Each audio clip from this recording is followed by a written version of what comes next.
Hello, hello. Welcome to Shift Happens, where I share something that has shifted within me in order to help shift your parenting perspective in 5 minutes or less. If you like what you hear, please like, comment, and subscribe so that we can make shift happen every single week.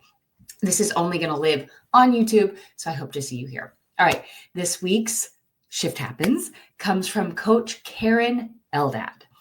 I talk about this a lot on how to go from reacting to responding, but I like how she framed this up. She framed it in 3 simple steps, and I'd love to share it with you here. Okay, she said, before you respond, think of these 3 steps.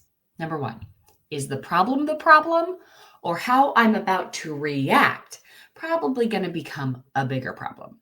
I love this because oftentimes we think we have to correct something in the moment. We have to jam the lesson. We have to really get in there and use any coercive measures, whether it's punitive punishments, whether it's yelling, whether it's threatening, anything to change what's happening in the moment to make us feel more comfortable, right? So if you're looking at it as a bell curve, we can teach a lesson here.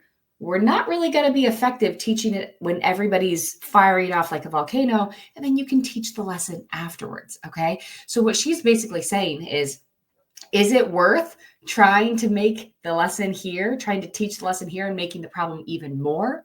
Or can we kind of chill out for a second and then address this later? So number 1, is the problem, or am I about to create a bigger problem? Number 2, is there any other way I can see what's happening right now? And I love this because I'm constantly talking about how to kind of look for the context, see what could be truer. One of the things I talk to my clients all the time about is what could actually be truer in the moment, meaning, do our children actually have the developmental set of skills to be able to do what you're asking? Were they fully engrossed in something and actually didn't hear you? Are they able and physically able and mentally able to handle a multi-step process, right? Did they mean it? Are they frustrated? Are they hangry? Like, let's try to pull ourselves out and actually see, is there any other way to look at what just happened?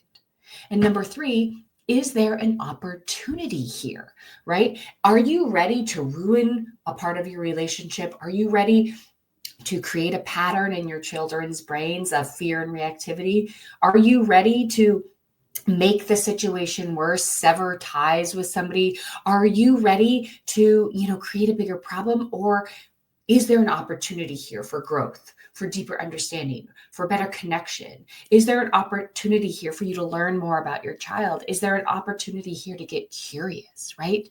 This is when we're moving out of this like constant reactivity mode. We're moving out of like deflection, defensiveness, being critical of somebody, coming at them, right? Having them change all of them to make ourselves feel better inside, right?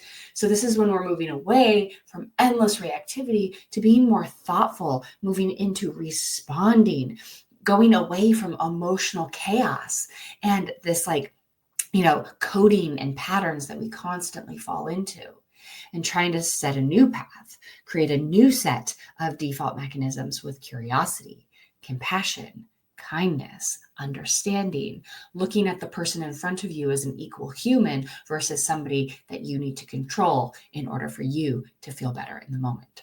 All right, so we're going over, is the problem, or are you about to make a bigger problem? Okay, is there any other way to see this? Probably. And what is the opportunity here? If you can go through those 3 things before responding, I guarantee you will have a better outcome with your children. All right, that was Shift Happens, and I look forward to seeing you again next week. Bye.